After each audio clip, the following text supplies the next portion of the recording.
وبارك وسلم تسليما كثيرا كثيرا.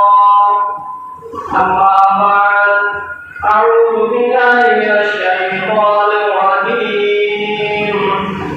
بسم الله الرحمن الرحيم. وقل رب ارحمهما كما ربياني صغيرا. صدق الله العظيم. اللهم صل على محمد وعلى آل محمد كما صليت على إبراهيم وعلى آل إبراهيم إنك حميد مجيد.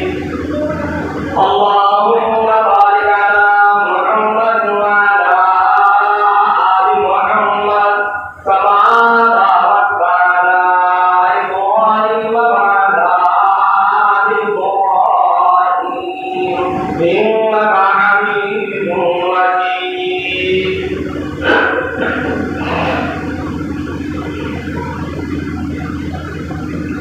محترم سامعین کرام، عزیز ساتھی، پچھلے جمعے کو بتلایا تھا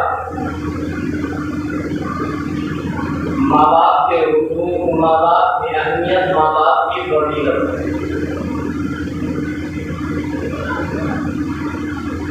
اللہ تبارک تعالیٰ نے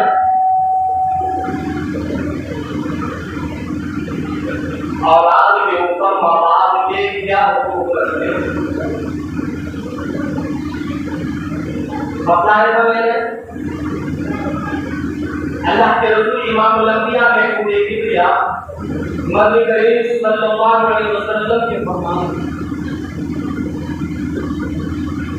ارشاد فرمایا نبی کریم صلی اللہ علیہ وسلم نے کہ اگر ماں باپ کو محبت کی نظر سے بھی دیکھیں تو یہ بھی عبادت بڑی فضیلت ہے. اور اللہ تبارک تعالیٰ خود اس آیت پاک کے اندر فرما رہا ہے وَقُلْ رَبِّ ارْحَمْهُمَا كَمَا رَبَّيَانِي صَغِيرًا. اے لوگو، اے ایمان والو، اے مسلمانوں، اے مومنوں، اپنے ماں باپ کے لیے دعائیں کیا کرو. اپنے ماں باپ کے لیے دعائیں کیا کرو. ماں باپ ہوتے ہیں. وَقُلْ رَبِّ ارْحَمْهُمَا كَمَا رَبَّيَانِي صَغِيرًا. ارشاد فرمایا پروردگار عالم نے لوگوں، ماں باپ کے حق میں دعائیں کرو، اللہ رب العزت سے فریادیں کرو، التجا کرو. وَقُلْ رَبِّ ارْحَمْهُمَا كَمَا رَبَّيَانِي صَغِيرًا. اے پروردگار عالم، ان دونوں پر اپنا رحم فرما. کیا کہنا ہے؟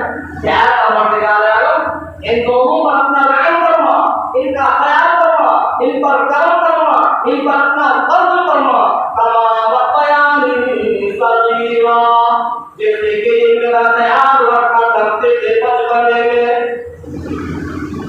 جب میں معصوم تھا، جب میں چھوٹا تھا، یہ میرا بڑا خیال رکھا کرتے تھے.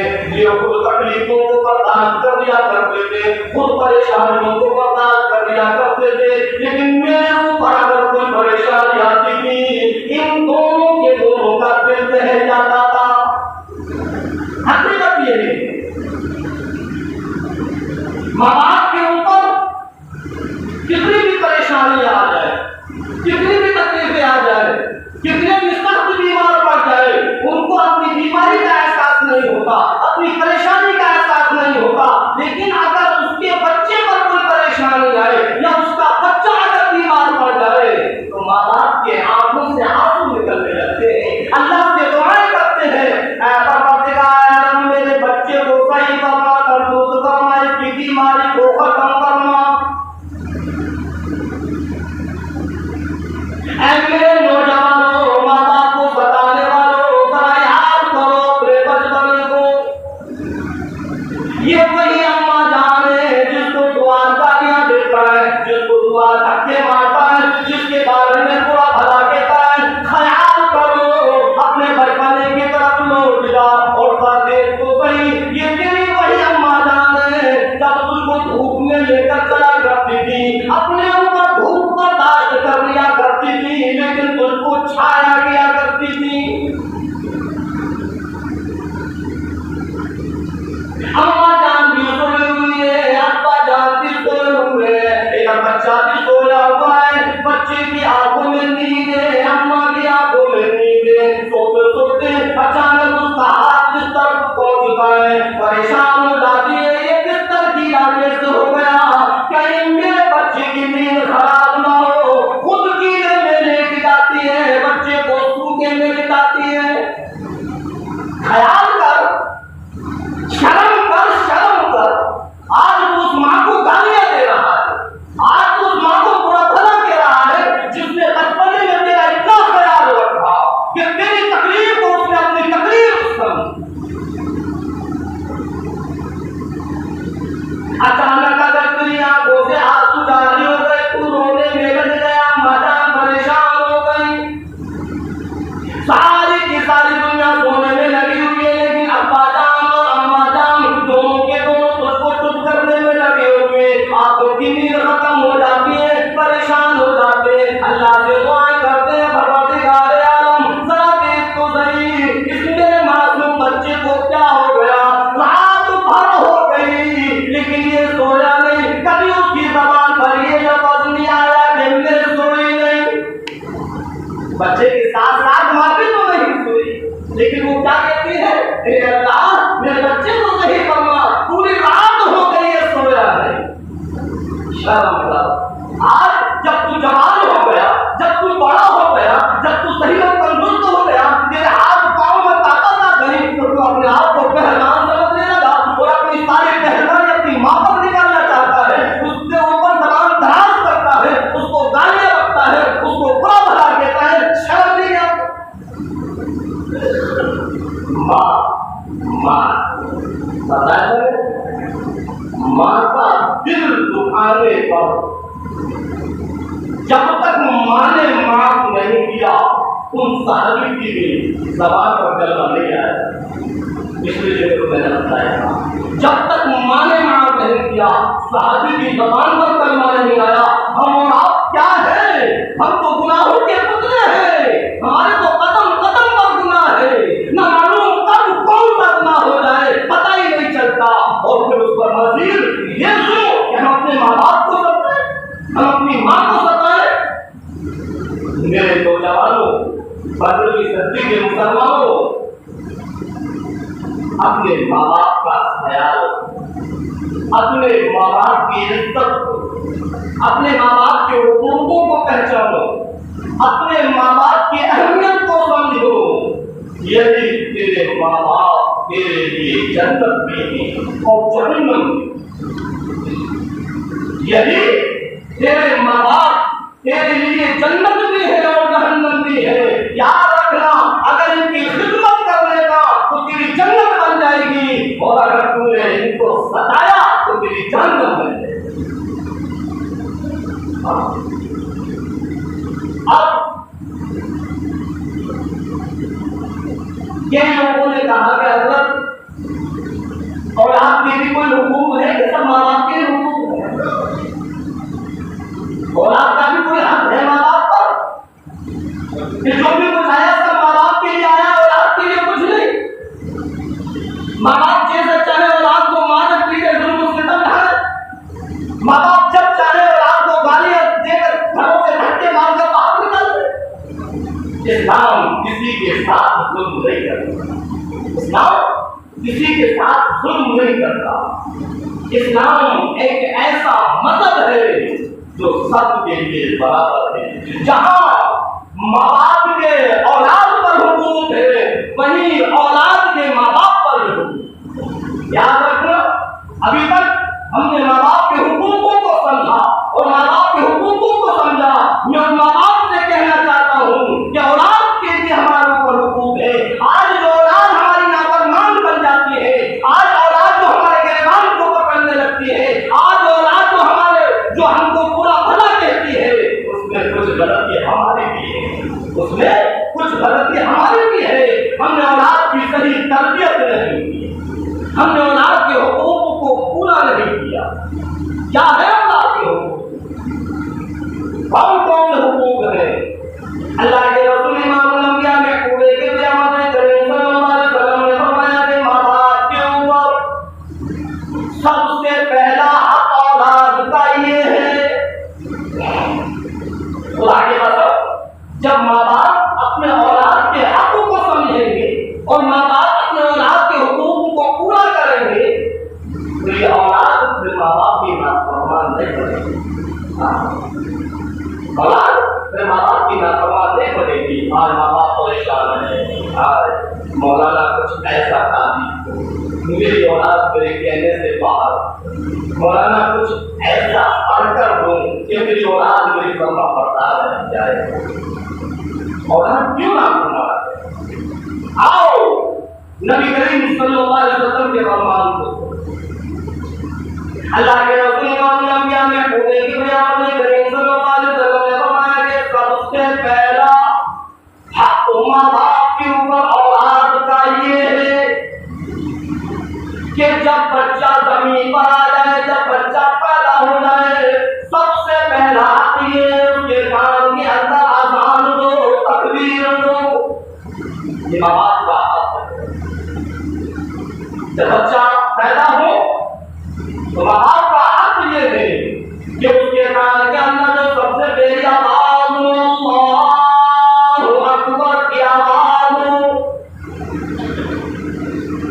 ارشاد فرمایا نبی کریم صلی اللہ علیہ وسلم نے کہ اللہ رب العزت فرماتا ہے میں نہیں پیدا کرتا کسی بھی بچے کو مگر فطرت اسلام پر.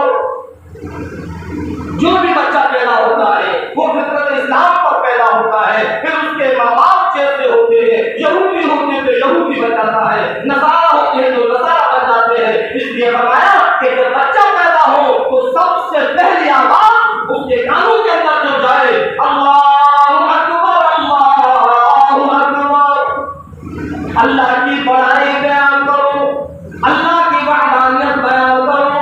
بچہ سمجھ جائے کہ میں ایک دیندار گھرانے کے اندر پیدا ہوا، میں نبی کریم صلی اللہ علیہ وسلم کے غلاموں کے گھرانے کے اندر پیدا ہوا.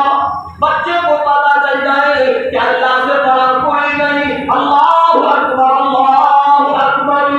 ساری کی ساری طاقت اس رب کے لیے ہے، اس سے بڑا کوئی نہیں. سیدھے کان میں اذان اور الٹے کان میں تکبیر. قبلے کی طرف بچے کو لے کر کھڑے ہو جائے یا بیٹھ جائے اور پہلے سیدھے کان میں اذان دے اور دوسرے کان میں الٹے کان میں تکبیر بولے تاکہ اس کو پتا چلے، اس کے کان میں جو سب سے پہلی آواز پہنچے اللہ اکبر اللہ اکبر کی آواز ہو، کوئی اور آواز نہ ہو. یہاں پر بتایا کہ اگر کوئی دائی پیدائش کرا رہی ہے یا ایسا کوئی ماحول ہے جہاں کے عورتیں موجود ہیں، ساری کی ساری عورتوں کو خاموش کر دو. خبردار جب تک اذان نہ ہو کوئی زبان سے کوئی بات نہ نکلے. میرے بچے کے کان میں سب سے پہلی آواز میں چاہتا ہوں کہ اذان کی آواز ہو. یہ سنت ہے، سرکار دو عالم صلی اللہ علیہ وسلم کا فرمان ہے. لیکن اللہ معاف کرے، اللہ معاف کرے، آج کا ماحول ایسا ہو گیا، آج کا معاشرہ ایسا ہو گیا، بچہ پیدا ہو گیا اذان کی فکر نہیں. بچہ پیدا ہو گیا اذان کی فکر نہیں. چاروں طرف خوشیاں منائی جا رہی ہیں لیکن اذان کی کوئی فکر نہیں. اور مزید گناہ ہم لوگ یہ کرتے ہیں کہ اس خوشی کو ہم ناچ گانے کے اندر تبدیل کر دیتے ہیں. ناچ گانا شروع کر دیتے ہیں، دروازے پر ڈیل اور ڈبے لگانا شروع کر دیتے ہیں. پتا کیسے چلے کہ ہمارے گھر کے اندر للہ پیدا ہوا؟ اللہ معاف کرے. ایسا ماحول بن گیا، ایسا ماحول بن گیا کہ ہم بھول جاتے ہیں سرکار دو عالم صلی اللہ علیہ وسلم کے فرمان کو. اب اس کے کانوں کے اندر سب سے پہلے آواز گانے بجانے کی جاتی ہے، اذان کی آواز گانا بھی، اذان کی آواز سے پہلے اس کے کانوں کے اندر گانے بجانے کی آواز پہنچتی ہے. کیسے تربیت، کیسے تربیت ہوگی اس بچے کی جس کے کانوں کے اندر گانے بجانے کی آواز پہنچ جائے. سب سے پہلا آپ یہ ہے کہ قیامت کے دن خدا کے قسم ماں باپ کی پکڑ ہو جائے گی جو اپنے بچوں کے کانوں میں اذان کی آواز نہیں پہنچا، انکار کر رہے. دن دو دن تین دن چار دن پانچ دن ہفتہ گزر جاتا ہے. ایک صاحب بولے حضرت اذان دے دو. میں نے آگے اذان ہوئی کیا ہاسپٹل میں نے آج چھٹی ہوئی ہے 11 بجے کے بعد اذان دے دو. اللہ معاف کرے کہ اب تم کیسے ایمان والے ہو کہ تمہیں اذان کی معلوم نہیں؟ ضرور نہیں کوئی امام اذان دے، ضرور نہیں کوئی حافظ اذان دے، ضرور نہیں کوئی مولوی اذان دے. ہاں سب سے پہلے جب کوئی نہیں مل رہا تم خود اذان دے. لیکن افضل اور بہتر اور اعلیٰ یہ ہے کہ کوئی مستقل پرہیزگار اذان. اب جب ایسا نہیں مل رہا تو ایسا نہیں ہے کہ بچوں کو بغیر اذان کے چھوڑ خود اذان دے. سنت ہے. دوسری سنت، سب سے پہلے بچے کی زبان پر شہد چٹاؤ یا کھجور چٹاؤ. یہ بھی سنت. اذان دی، اذان دینے کے بعد اب اس کی زبان پر تھوڑا سا شہد لگا یا کھجور کو مسل کر یہ حق ہے. اور ایک اور حق کہ جب بچہ 7 دن کا ہوتا ہے، جب بچہ 7 دن کا ہوتا ہے تو ہم اس کا اپنی بات کریں. جانتے اس کا بتائیں لیکن نہیں کرتے. ہزاروں روپیہ ہم کھانا کہیں کا یوں ہی برباد کر دیں گے. 1.5 ڈبے لگانے میں، ناچ گانے میں. رشتے دار آئے، عزیز و قریب آئے، بڑے عمدے عمدے کھانے بنائے جا رہے ہیں اور سب کو کھلایا جا رہا ہے. اور کیا نام ہے؟ چھٹی ہو گئی ہے. چھٹی کیا ہے؟ یہ چھٹی کہاں ہے اسلام میں؟ یہ چھٹی، چھٹی کا مطلب کیا ہے؟ ہم جانتے ہیں بس بڑے دنوں سے چلتا چلا آ رہا ہے کہ چھٹی ہو رہی ہے. چھٹی ہزاروں روپیہ ہم چھٹی پر برباد کر رہے ہیں اور جانتے ہیں یہ چھٹی کیا ہے؟ اللہ کے رسول سرکار دو عالم صلی اللہ علیہ وسلم کی سنت کو آباد کرو. وہ کیا ہے؟ آپ کے فرمان کو دیکھو. کیا ہے؟ عقیقہ کرو، عقیقہ کرو. اور ایسا نہیں ہے کہ بہت زبردست عقیقہ ہو، سارا کا سارا فروغ آباد کو بلایا جائے جب عقیقہ ہو. اسلام کسی پر اتنا زور نہیں ڈالتا کہ وہ پریشان ہو جائے. اگر ہم نے لڑکی کی طرف سے 2 بکرے اور لڑکی کی طرف سے 1 بکرا ذبح کر خالی اس کا گوشت تقسیم کر دیا، عقیقہ نبی کی سنت ادا، نبی کا فرمان پورا ہو گیا، حدیث پر عمل ہو گیا، نبی خوش ہو گئے، اللہ خوش ہو گیا. اب یہ بچے کی پرورش. لیکن اگر ہم نے چچا کو نہیں بلایا تو وہ ناراض ہو جائے گی. اگر ہم نے پھوپھی کو نہیں بلایا وہ اٹھ کر بیٹھ جائے گی. اگر ہمارے سسرال سے اگر کوئی نہیں آیا تو وہ ناراض ہو جائیں گے. اگر ہمارے خاندان کا وہ رہ گیا، دور کا رشتے دار اگر اس کو نہیں بلایا تو وہ رہ جائیں گے. بس اب جب ہم نے بڑا بھاگ لگایا اور اس کی تو 85,000 روپیہ کا خرچہ ہے، ہم نے کہا نہیں ہم اپنی بات نہیں کر رہے، ہم اپنی بات نہیں کر رہے. سب ناراض ہو جائیں گے. کس کو بلائے؟ ہم پر اتنا ہے ہی نہیں. چلو 10-20,000 روپے کا کھانا بنا کر یوں ہی ہم اپنے رشتے داروں کو بلا کر کھانا رہے. کیا ہے؟ چھٹی ہے. ارے بیوقوفو، یہ جو 20,000 روپے جو تم نے چھٹی پر خرچ کیے ہیں، اس کی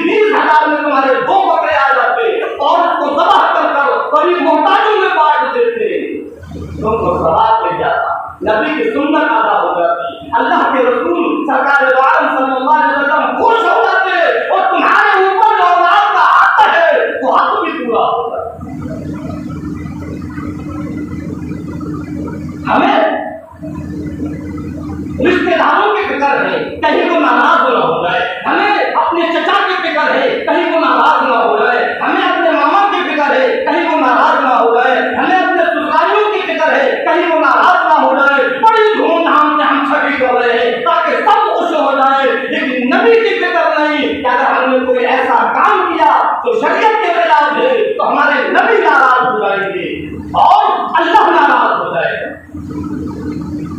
یہ ہمارے ذہن ہے. سب کی فکر ہے کوئی ناراض نہ ہو.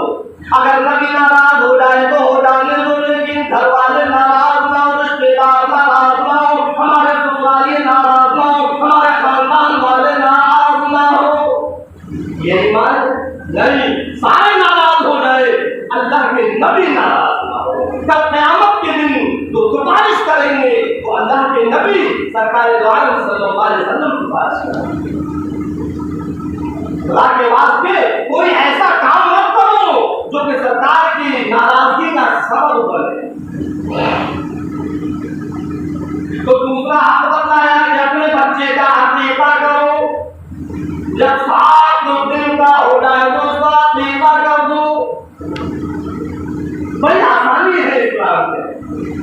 اب کوئی یہ کہے حضرت دل تو چاہتا ہے کہ میں عقیقہ کروں، لڑکا ہے تو بکرے کہاں سے لاؤں، عقیقہ کرنا ہے اور واقعی ہم پر اتنا روپیہ نہیں ہے، اتنا پیسہ نہیں ہے کہ ہم 2 بکرے خرید سکیں. تو اس خرید کے لیے اجازت ہے کہ یہ بکرے پر بھی گرا دیتا. سمجھ آئے؟ امیر کے لیے نہیں ہے. امیر کے لیے تو 2 بکرے ہیں لڑکے کے لیے اور 1 بکرا ہے لڑکی کے لیے. تیسرا، اپنے بچوں کا نام صحیح رکھنا. یہ ماں باپ کے اوپر جو اولاد کے حقوق ہے ان کو بتا رہا ہوں. اپنے بچوں کا نام صحیح رکھنا. اور اللہ کے رسول سرکار دو عالم صلی اللہ علیہ وسلم نے فرمایا کہ نام صحاباؤں کے اوپر، نام میرے نام سے ملتا ہوگا. اب سرکار دو عالم صلی اللہ علیہ وسلم کے نام سے کیسے نام ملے گا؟ مثال کے طور پر محمد ناصر سرکار کا نام آ رہا ہے، محمد خالد سرکار کا نام آ رہا ہے، شبیر احمد سرکار کا نام آ رہا ہے. نام کے شروع میں نبی کا نام ہو یا نام کے بعد میں نبی کا نام ہو یہ بہتر ہے، یہ اعلیٰ ہے. اور یہاں تک لکھا ہوا ہے کہ کل قیامت کے دن اللہ رب العزت دے گا یا محمد. جتنے بھی محمد نام کے ہوں گے سب بولنے لگیں گے. اللہ فرمائے گا نہیں، میں نے اپنے پیارے حبیب سرور کونین صلی اللہ علیہ وسلم کو آواز دی، تم کیسے کھڑے ہوئے؟ الہی میرا نام بھی محمد سے شروع ہوتا ہے، میں بھول گیا، میں سمجھا کہ میرا نام ہے. اللہ فرمائے گا ٹھیک ہے، اگر تم کھڑے ہو گئے سارے کے سارے جنت کے اندر پہنچ جاؤ. دیکھا نبی سے نام جڑنے سے کتنا بڑا تھا، سب جنت میں. اور یہ فرمایا یا پھر اللہ کے ساتھ نام عبداللہ، عبد الوہاب، عبد الغفور، عبد الرحیم. جو اللہ کے ساتھ نام ہو وہ بہتر، نبی کے ساتھ نام ہو وہ بہتر ہے. یا پھر صحاباؤں کے نام سے بہت فرق پڑتا ہے، نام کا بہت بڑا اثر ہوتا ہے. اب ہم یوں ہی الٹے سیدھے نام لے لیتے ہیں اور رکھ لیتے ہیں گڈو، پپو، ڈپو، چھوٹو. کیا ہے یہ؟ کیا نام ہے؟ نہ کچھ کا مطلب ہے نہ کچھ کے معنی ہے. بس ہم پیار میں لیتے ہیں، پیار میں. اچھے خاصے انسانوں کو تم نے ڈپو بنا دیا، گڈو بنا دیا. کیا ہے نام؟ فرمایا کہ نام ایسا نام رکھو، نام ایسا نام رکھو جو اللہ کے ساتھ ہو یا نبی کے ساتھ ہو یا صحاباؤں کے نام کے ساتھ ہو. اگر کوئی لڑکی ہے تو ایسا نام رکھو جو کہ مومنین کے نام ہو، جو آپ کی دختروں کے نام ہو یا آپ کے صحابیوں کے نام ہو. ایسے نام حالت حضرت کوئی ایسا چھاٹ کے الگ نام ہو جو بڑا خوبصورت نام ہو. کیا نام کو کچھ چاہے گا؟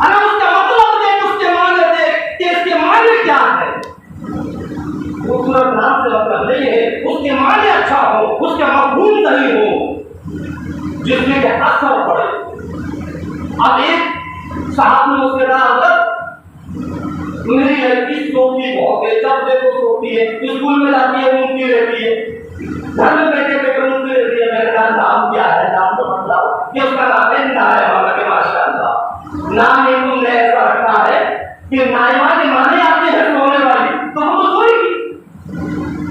نائمہ کے معنی سونے والی، تو ہم تو سوئے گی، ہر جگہ سوئے گی۔ پھر میں نے اس کا نام رکھا سائمہ۔ اب الحمدللہ صحیح ہے، نام کا اثر ہوگا۔ ہمارے خالہ کی لڑکی، انہوں نے اپنے بچے کی شکایت کی ہمارے والد صاحب کہ خالو جان اس کے اندر بڑی بری عادت ہے کہ کیا ہے کہ یہ چوری کرتا ہے، کبھی پیسے چرا کے لے جاتا ہے، کبھی کوئی چیز رکھی ہے وہ چرا کے کھا لیتا ہے۔ کیا نام ہے؟ صالح۔ نامی چور رکھا ہے تو چوری کرے۔ صالح کے معنی آتے ہیں چور، وہ تو چوری کرے گا۔ پھر اس کا نام رکھا صادق، سچ بولے۔ آج اس کا نام صادق ہے۔ تو اس لیے اللہ کے رسول سرکار عالم صلی اللہ علیہ وسلم نے فرمایا نام کا بہت اثر پڑتا ہے، اپنے بچوں کے نام صحیح رکھو۔ ہاں صحیح نام رکھو، نام صحیح ہوں گے تو اس بچے کے معاشرہ صحیح ہوگا، نام صحیح ہوں گے تو اس کے اخلاق صحیح ہوں گے، نام صحیح ہوں گے تو اس کا کردار صحیح۔ اور ایک اور حق ہے، یہ سب اولاد کے حق ہے ماں باپ کے اوپر۔ اگر ہم نے اپنی اولاد کا الٹا سیدھا نام رکھ لیا تو کل قیامت کے دن بکر ماں باپ۔ یہ فرمایا کہ جب بچہ 7 برس کا ہوتا ہے، جب بچہ 7 برس کا ہوتا ہے تو یہ بھی ماں باپ کی ذمہ داری ہے، ماں باپ کا حق ہے کہ اپنے بچوں کو نماز کے لیے بہلا کر، پسلا کر، مٹھائی کا، پیسے کا لالچ دے کر اس کو نماز پڑھنے کی عادت کا۔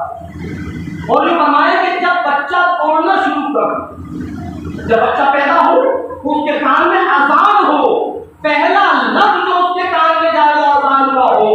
لیکن جب بچہ بولنا شروع کر دے 6 مہینے میں، 8 مہینے میں، سال میں، 1.5 سال میں، 2 سال میں، 3 سال میں، جب بھی بولنا شروع کرے تو سب سے پہلا لفظ اس کی زبان پر جو بولنا سکھایا جائے لا الہ الا اللہ محمد رسول۔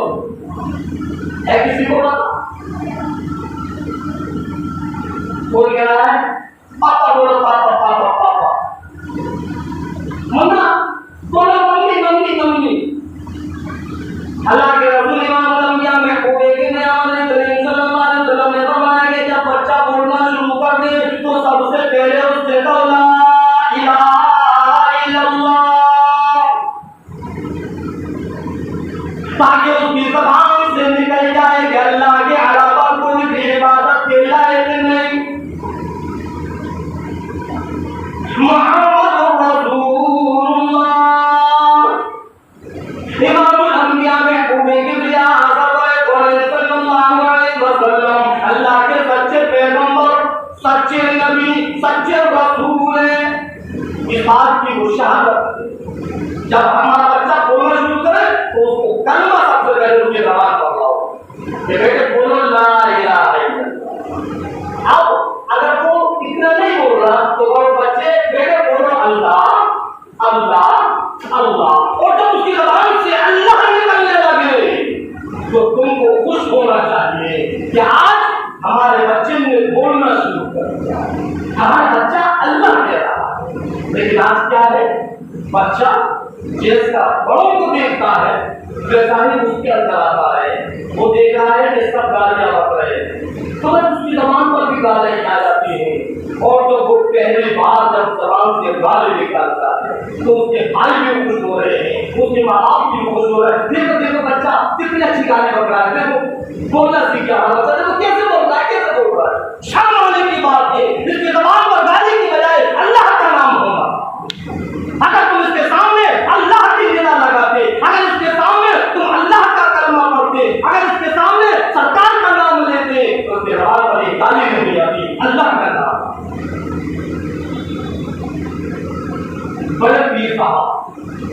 جب مدرسے کے اندر پڑھنے کے لیے پہنچے اور استاد محترم نے کہا بیٹے پڑھو الف، تو ان کی زبان سے نکلا کنگر بابا۔ ارے تم تو 15 پارے پڑے ہوئے ہو؟ کیا میں 15 پاروں کا حافظ ہوں؟ کیسے کہ جب میری اماں جان قرآن کی تلاوت کیا کرتی تھی میں ان کو سنتا تھا اور پھر میں ان کو یاد کر لیتا۔ اب اندازہ کرتا جب بچہ قرآن کی تلاوت کو سن کر اور پھر اس کو حفظ کر رہا ہے، تو آج بڑی ماں باپ جب بچے کے سامنے گالیاں بکیں گے تو اس کے ذہن کو کوئی گالیوں سے بھرے گا، پھر اس کی زبان پر کہاں اللہ ہے۔ اس لیے فرمایا نبی کریم صلی اللہ علیہ وسلم نے کہ ماں باپ کے اوپر یہ بھی حق ہے کہ سب سے پہلے بچے کو بولنا سکھاؤ لا الہ الا اللہ محمد رسول اللہ۔ اور پھر فرمایا کہ جب بچہ 7 برس کا ہو جائے تو پھر اس کو نماز کے لیے کہو، بہلا کر دلا کرو، پیسوں کا لالچ دے کر، مٹھائی کا لالچ دے کر، تاکہ وہ نماز پڑھتے ہیں۔ اور جب بچہ 10 برس کا ہو جائے تو اس کو نماز کی ترتیب کرو، ڈانٹ کر، پھٹک کر، سختی کے ساتھ، تاکہ اس کی نماز نہ چھوٹے۔ یہاں تک کہ اگر مانگنے کی نوبت آ جائے تو آپ نے فرمایا اس پر تماچا بھی لگا، لیکن اس کو نماز کے لیے کرو۔ اب ہم نماز کے لیے تو جب کہیں گے تب کہ ہم خود نماز پڑھیں، ہم نماز کے لیے تو جب کہیں گے تو ہم خود نماز پڑھیں، جب ہم خود نماز نہیں پڑھتے تو بچے کو کیا کہیں گے؟ اور پھر جب وہ بالغ ہو جائے، جب وہ بالغ ہو جائے تو اس کا رشتہ ڈھونڈ کر پھر اس کا نکاح کرو۔ یہ ماں باپ کے اوپر اولاد کے حقوق ہیں۔ اگر انشاءاللہ ہم ان اولاد کے حقوقوں کو پورا ادا کریں گے تو یہ بچہ ہمارا فرما بردار ہوگا، بچے کا کردار صحیح ہوگا، بچے کا معاشرہ صحیح ہوگا، بچے کے اخلاق صحیح ہوں گے۔ آج بچہ جو ہمارا نافرمان ہے وہ اسی لیے ہے کہ ہمیں اس کی تربیت صحیح ہے۔ اللہ ہم سب کو گہرے اور زیادہ عمل کرنے کے توفیق عطا فرمائے۔ وما علینا الا البلاغ۔